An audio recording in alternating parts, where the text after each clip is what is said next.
Hello and welcome friends, आपका अपना और प्यारा यूट्यूब चैनल राज क्लास के एक और नए वीडियो में आपका स्वागत है। तो इस वीडियो में हम जो बात करेंगे वो संस्कृत के बारे में बात करेंगे। संस्कृत की पहले जो सीढ़ी होता है ना, वह क्या होता है। पहली सीढ़ी है जो धातु परिचय है यानी क्रिया होता है। इसी के बारे में आपको पूरा डिटेल हम करेंगे, क्योंकि बहुत सारे ऐसे स्टूडेंट की रिक्वेस्ट आती है कि सर हमें संस्कृत नहीं आता है समझ में, संस्कृत शुरू कहां से करें, समझने का पहला पड़ाव कहां से शुरू होता है, हमें समझ नहीं आता, थोड़ा सा बताइए। तो वही वीडियो लेकर हम आ चुके हैं, क्योंकि संस्कृत भारत की पहले सबसे यानी संस्कृत जो है भाषाओं की जननी है, और संस्कृत का थोड़ा बहुत नॉलेज होना हमें बहुत भी जरूरी है, क्योंकि पहले के जमाने में जो संस्कृत थी हमारी मातृभाषा थी, अब उसको सेकेंडरी यानी जो मातृभाषा कहने का मतलब कि पहले सभी चीज को संस्कृत में ही बोला जाता था, लिखा जाता था बहुत पहले के जमाने में। लेकिन अब उसको कन्वर्ट करके उसको हिंदी में लाया गया, क्योंकि जो संस्कृत है भाषाओं की जननी है। ठीक है मेरे भाई, तो पूरा क्योंकि संस्कृत का पहला पड़ाव कहां से शुरू होता है वो मैं आपको डिटेल करूंगा, और यह जो वीडियो है वो क्लास 10th उससे पिछले वाले 9th और 8th के लिए भी सबसे ज्यादा महत्वपूर्ण है। आप किसी भी बोर्ड से उससे कोई मतलब नहीं रखता है, क्योंकि संस्कृत अगर जिस सीखने की जज्बा है, ललक है, वीडियो को जरूर देखेंगे आप। संस्कृत में आपको समझना है क्या होता है संस्कृत, क्या संस्कृत में कैसे हम लोग अनुवाद को बनाते हैं, धातु परिचय होता है, लकारा क्या होता है। हम जो संस्कृत आपको पढ़ा रहे हैं वो लौकिक संस्कृत है, ठीक है, वैदिक संस्कृत नहीं है। लौकिक संस्कृत बहुत ही आसान होता है, जितना हिंदी का समझना जितना आसान है उतना ही इस लौकिक संस्कृत को समझना बहुत ही आसान है। तो पूरा डिटेल हम करते चलेंगे। तो पहले समझते हैं हम लोग कि धातु परिचय यानी क्रिया होता क्या है। तो किसी भी कार्य के करने या होने को क्या कहते हैं, हम लोग क्रिया कहते हैं। कोई भी कार्य अगर जो हम करते हैं या किसी के द्वारा कार्य को करवाते या कार्य होता है, उसी को हम लोग क्या कहते हैं, तो क्रिया कहते हैं। जैसे में होता है पढ़ना, लिखना, पढ़ाना, मैं जो आपको पढ़ा रहा हूं यह क्या है, एक क्रिया है, हमारे द्वारा हो रहा है, यह क्रिया है। तो इसको संस्कृत में किस तरीका से लिखेंगे, तो संस्कृत में इन क्रियाओं को धातु कहते हैं। जो संस्कृत में है, जो क्रिया को ही क्या बोला जाता है, तो संस्कृत में क्रिया को ही क्या बोलते हैं हम लोग, तो धातु बोलते हैं, तथा इसके विभिन्न प्रयोग को धातु रूप कहा जाता है। अब आपसे पूछेंगे भैया कि धातु रूप किसे कहते हैं, तो हम कहेंगे कि संस्कृत में क्रिया को, जो क्रिया है उसको संस्कृत में हम लोग धातु कहते हैं, और उसके विभिन्न प्रकार के यानी इसके विभिन्न प्रयोग को, इसको जो विभिन्न हम प्रयोग करेंगे उसी को हम लोग क्या कहते हैं, तो उसी को हम लोग धातु रूप कहते हैं। जैसे में होता क्या है, पढ़ना को संस्कृत में पठ धातु कहते हैं। फिर आता है खाना को खाद्य धातु कहते हैं। इस तरह से हम लोग समझते हैं इसको। फिर आता है कि संस्कृत व्याकरण में कितने पुरुष होते हैं, कौन कौन से पुरुष होते हैं उसको समझते हैं। तो संस्कृत व्याकरण त्रयः पुरुषा सन्ति, यानी इसको हम कह सकते हैं कि संस्कृत व्याकरण में कितने पुरुष होते हैं, तो संस्कृत व्याकरण में 3 पुरुष होते हैं। कौन कौन से पुरुष होते हैं, पहला होता है प्रथम पुरुष, जिसको हम लोग थर्ड पर्सन कहते हैं। यहां थोड़ा सा आप कंफ्यूज नहीं होइएगा, आप कहिए कि भैया सर यानी प्रथम पुरुष को तो इंग्लिश में हम लोग फर्स्ट पर्सन पढ़ते हैं, जो हम लोग हिंदी व्याकरण में भी इसको पढ़ते हैं। तो मेरे भाई थोड़ा सा डिफरेंट है, कोई दिक्कत नहीं होगा, संस्कृत आप समझते चलो ना, बहुत ही आसान मैं आपके लिए कर दूंगा। तो प्रथम पुरुष यानी थर्ड पर्सन, तो इसमें क्या होता है, मैंने यहां पे लिखा शह सा, यानी इसका मतलब प्रथम पुरुष क्या होता है, तो प्रथम पुरुष किसे कहते हैं उसके बारे में पहले समझ लेते हैं कि प्रथम पुरुष होता क्या है। प्रथम पुरुष को हम लोग क्या किस रूप में समझते हैं, उसको हम लोग समझते हैं, यानी प्रथम पुरुष जिसके विषय में कोई व्यक्ति हो, उसके विषय में जो हम बातचीत करते हैं ना, कि जिसके विषय में कुछ कहा जाए, कुछ भी कहा जाए, उसको हम लोग कौन सा पुरुष कहते हैं, उसको प्रथम पुरुष कहते हैं। जैसे में सह यानी सह जो है, यह वह कहीं हम संस्कृत लिखे सह सा तट, सह में स्व पुल्लिंग, सा में स्व स्त्रीलिंग, तत् में स्व निर्जीव होता है। या यहां पे हम बोल सकते हैं सहतौते, सहतौते कहने का मतलब वह, वे दोनों, वे सब होता है।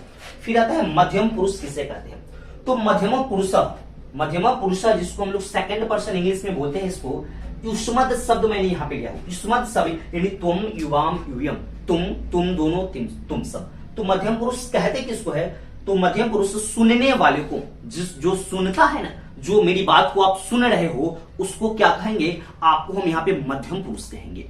यानी मेरी बात को जो आप सुन रहे हैं ना, इसको हम क्या कहेंगे, तो मध्यम पुरुष कहेंगे। यानी मध्यम पुरुष यानी युष्मद शब्द तुम, युवाम, युयम, तुम दोनों और तुम सब यहाँ पे मैं यूज कर रहा हूं आपके लिए। फिर आता है कि उत्तम पुरुष क्या होता है, तो इसी को हम लोग फर्स्ट पर्सन कहते हैं। ठीक है, संस्कृत में यानी अस्मत् शब्द अहम, अवाम और वयम। तो उत्तम पुरुष में उत्तम पुरुष यानी बोलने वाले को, जो मैं बोल रहा हूं मैं उत्तम पुरुष हूं, मैं बोल रहा हूं आपको, मैं पढ़ा रहा हूं मैं उत्तम पुरुष हूं। उत्तम पुरुष का उदाहरण क्या है, जैसे हम लिख सकते हैं अस्मत् शब्द होता है अहम, अवाम और वयम। जो धातु परिचय है आपको अच्छे प्रकार से समझ में आ गए हैं। अब हम इसके आगे समझेंगे लकार। लकार क्या होता है, कितने लकार होता है, हम लोग लौकिक संस्कृत में कितने लकार के बारे में अध्ययन करते हैं भाई, पूरा आपको डिटेल में करता चलो। अब हम समझते हैं कि लकार क्या होता है, इसको हिंदी में क्या बोला जाता है और इंग्लिश में लकार को क्या बोला जाता है। तो लकार, इसको हिंदी में काला बोला जाता है और इंग्लिश में इसको हम लोग टेंस कहते हैं। जो हम लोग पढ़ते हैं ना, present tense, past tense, future tense, इसको संस्कृत में हम लोग लकारा कहते हैं यानी काल कहते हैं। और कितने होते हैं इसके प्रकार सबको बारे में हम समझाते चलेंगे। जैसे पहले हम समझते हैं कि लकारा क्या होता है यानी काल किसे कहते हैं। तो क्रिया के करने में जो समय लगता है, जो हम काम कर रहे हैं, जो हम आपको पढ़ा रहे हैं, इसमें जो हमें जो समय लगेगा उसी को हम लोग क्या बोलते हैं, लकारा बोलते हैं, काल बोलते हैं, टेंस बोलते हैं। ठीक है, यानी क्रिया के करने में जो समय लगता है उसे हम लोग काल कहते हैं, टेंस कहते हैं, लकार कहते हैं। ये चीज हो गया। अब आता है मेरे भाई कि लकार के कितने भेद होते हैं। जो हम लोग लौकिक संस्कृत पढ़ते हैं ना, इसमें लकार को 5 भेद होते हैं, लेकिन वैदिक संस्कृत में लकार के 10 भेद होते हैं। लेकिन हमें पढ़ना है लौकिक संस्कृत, उसी के बारे में हम यहाँ पे आपको जानकारी देंगे, हम अध्ययन करेंगे आपके साथ। तो लकार 5 होते हैं, जिसको अगर जब टेंस होता, टेंस हम लोग 3 ही पढ़ते हैं, प्रेजेंट टेंस, पास्ट टेंस और फ्यूचर टेंस पढ़ते हैं टेंस में। लेकिन संस्कृत में बात आती है तो संस्कृत में ये लकार 5 हो जाते हैं लौकिक संस्कृत। पहला हम लोग पढ़ते हैं कि लट लकार, वर्तमान काल, प्रेजेंट टेंस जिसको हम लोग कहते हैं। दूसरा है लंग लकार, भूतकाल, पास्ट टेंस कहते हैं। फिर तीसरा आता है लिट लकार, भविष्य काल, फ्यूचर टेंस कहते हैं। फिर दूसरा, ये दोनों संस्कृत के लिए एक्स्ट्रा में हम लोग करते हैं, लोट लकार, आज्ञाबोधक, जिसको इंग्लिश में बाई ऑर्डर कहते हैं। फिर आता है विधिंग लकार, जो चाहिए अर्थ में आता है, इसको हम बाई एडवाइस के रूप में करते हैं। तो हम लोग ये वाले जो वीडियो में आपको बना रहा हूं, इसमें हम फर्स्ट बाई लकार के बारे में थोड़ा सा पढ़ने वाले हैं।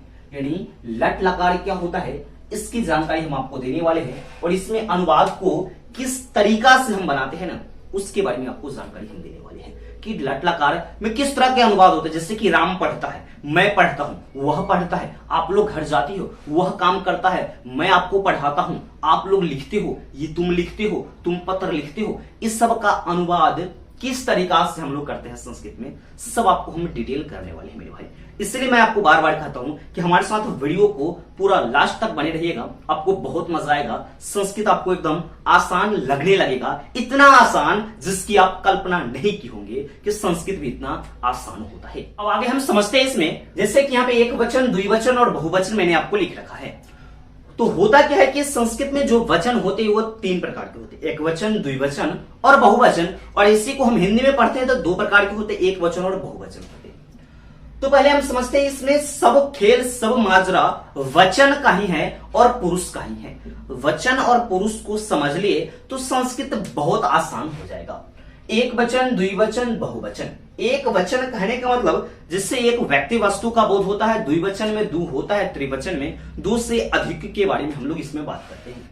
प्रथम पुरुष यानी कहा जाए, सुना जाए और कहने वाले को, ये सब आपका जो वचन मैंने आपको समझा रखा है। तो वह का क्या होता है, सह, वे दोनों का तव, वे सब का ते। मध्यम पुरुष त्वम, तुम का त्वम, तुम दोनों युवाम, तुम सब यूयम।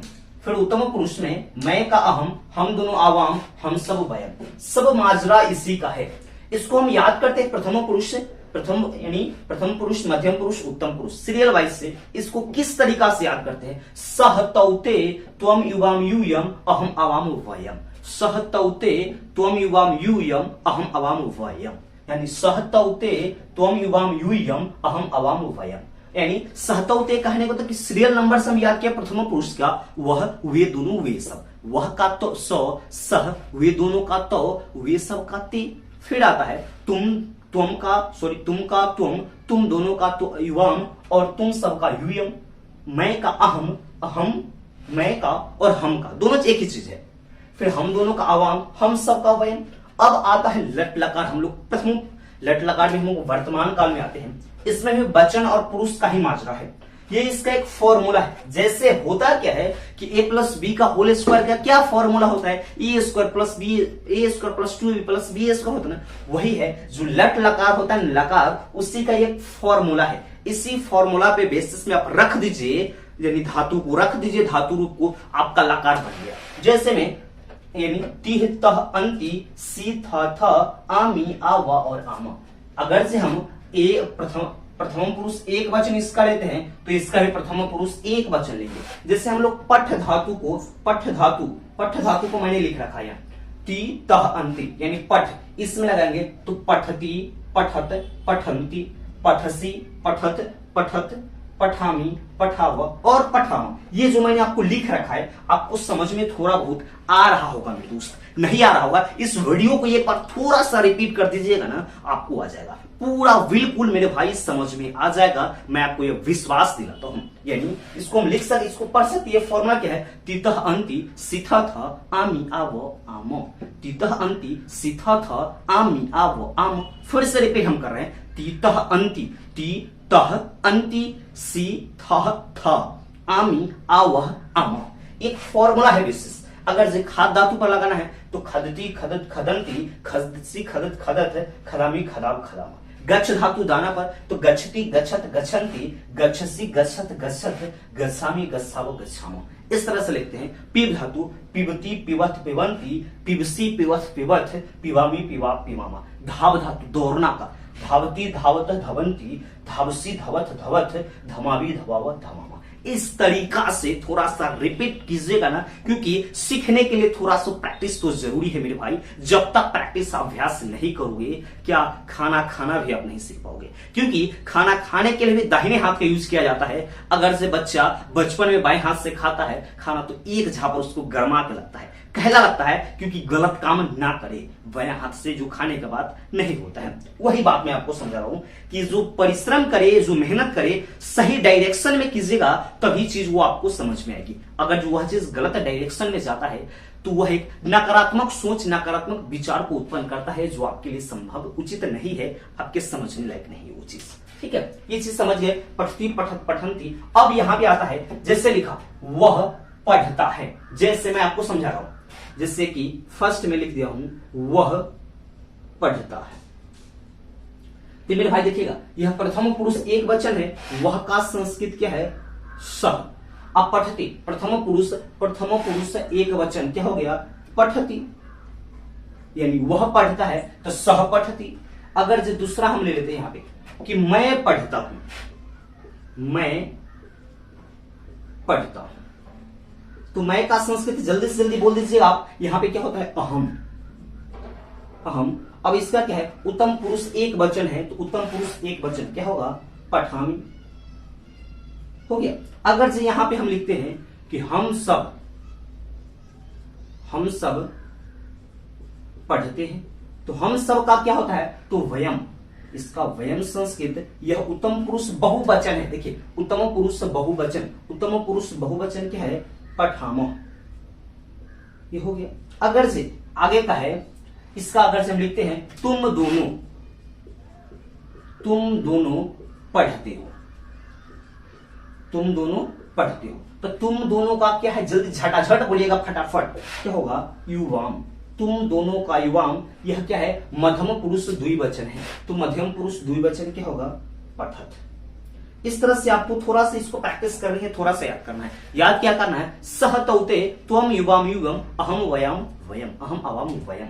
ठीक है, और तितः अंति सिथा था आमी आवा आमा। ये चीज आपको अच्छे प्रकार से मेरे भाई समझ में आ गया है। इस तरह की आगे 2-3-4 वीडियो जो आएगी, आपको लकार लकार उसमें खत्म कर देंगे, पूरा अच्छी प्रकार से डीपली नॉलेज में आपको दे दूंगा, इससे कोई भी दिक्कत नहीं रहेगा मेरे दोस्त। संस्कृत में आपको सिखाकर ही छोड़ूंगा, इतना आसान होता है संस्कृत। क्या थोड़ा सा तो परिश्रम करना ही पड़ता है, क्योंकि प्रथम सीढ़ी थोड़ा सा वो बड़ा होता है, थोड़ा चढ़ने में कठिनाई होती है। अगर जब प्रथम सीढ़ी पर आप चढ़ जाते हैं तो आगे की सीढ़ी ऑटोमेटिक, क्योंकि जब तक बेस आपका, क्योंकि जो घर बनाते हैं जब तक उसका पिलराइजेशन, पिलर नीचे का अच्छे प्रकार से नहीं होता है, उस पर बिल्डिंग, उस पर घर, बहुत ऊंची ऊंची इमारतें नहीं बन पाती है मेरे दोस्त। तो मैं आपको वही समझाने चाह रहा हूं कि अगर से आपका बेस सही है, यानी नीचे की मजबूती, पिलराइजेशन आपको सही है तो आप कितना भी ऊंचाइयों तक आराम से जा सकते हो, कोई दिक्कत नहीं होगा मेरे भाई।